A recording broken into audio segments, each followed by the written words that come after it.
Well, I think we have such an appreciation for the ability to do this. Alrighty, welcome. Oh, this part of the jail, this was known as the debtor's prison.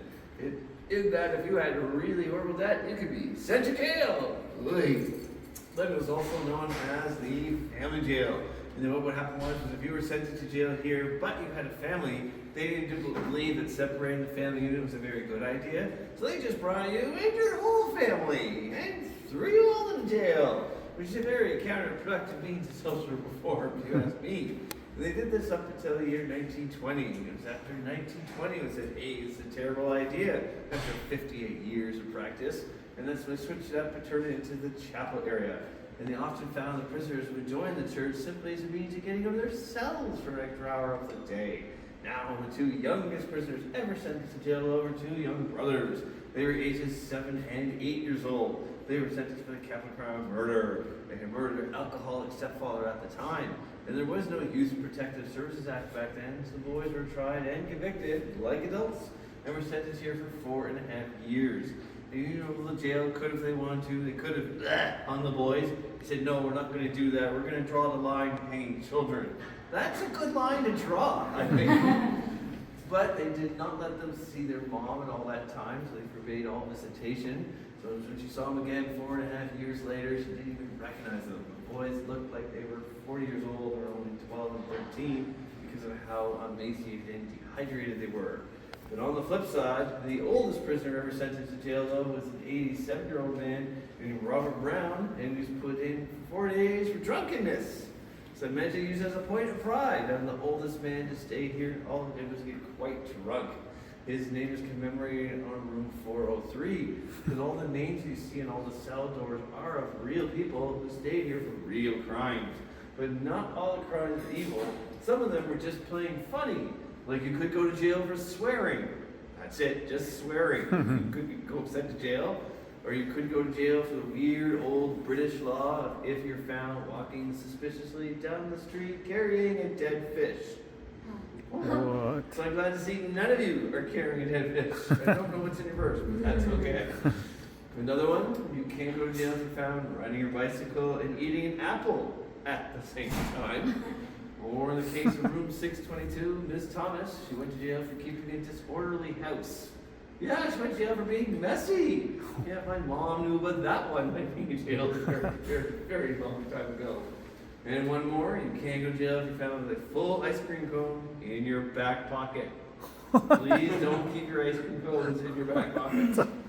Now, about the jail itself, structurally, what the Brits used to do, they would build and design their jails back in the 18th and 19th centuries, was they adopted the philosophy and teachings of a British philosopher whose name was Jeremy Bentham. And Jeremy Bentham was very fascinated by the idea of prisons and the psychology of prisons, so he devised and developed this thing called the Panopticon, which, yes, does sound like Decepticon.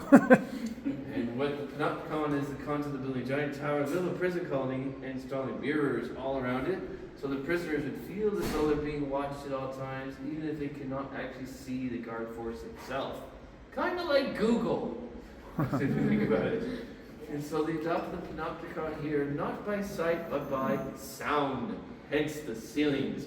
These are called bell curve ceilings or drum cell ceilings, meant to trap and capture sound. So when I do this, it can be heard all the way down. And they use that to monitor the prisoners in case of any kind of revenge or evil, or if they came here for swearing as well. Wow. And what's interesting, they never gave the prisoners any mirrors at any point in time. They thought they might break the mirrors and use the shower as a weapon, which makes the question, why do they give everybody a comb? There are no mirrors. And these posts are absolutely original. They're meant to be this large for 3 reasons. One was for the Panopticon, the sound that bounced off it, and the second was to make the jail feel very scary, very imposing, and the other was to hold the jail up. And if you check them out over there, everyone, you will see the original pairs of handcuffs. Those handcuffs on the wall over there are from the year 1863, and I was doing this tour before, and somebody once asked me, hey man, can I borrow those for something I'm into? No, all of them? No. No. And we used to have the TV over here, we don't have the TV here anymore. It brings up another weird British law, you can't go to jail if you're found watching TV without a license. What? So we all have your licenses. You can go to jail for watching TV without a license. You see the wall right here above the conversation is a peephole. On the opposite side is a small cut in the wall which the guards use to certain him jail from a not so secret vantage point. Now, this vent you see right here in the wall is not actually for ventilation, it's also for surveillance. It's called a conversation vent, and they use that to eavesdrop on the prisoners in other parts of the jail. And I mentioned the jail is from the 1860s, while this payphone is from the 1980s. It just feels like it's 200 years old too. And these bars, absolutely original, cast iron bars, built during the Industrial Revolution, absolutely metal, absolutely real. So no, we do not get these at IKEA. And if you want your fun, goofy pictures a little bit later, the door does close, but it does not lock. So you can't come here and go,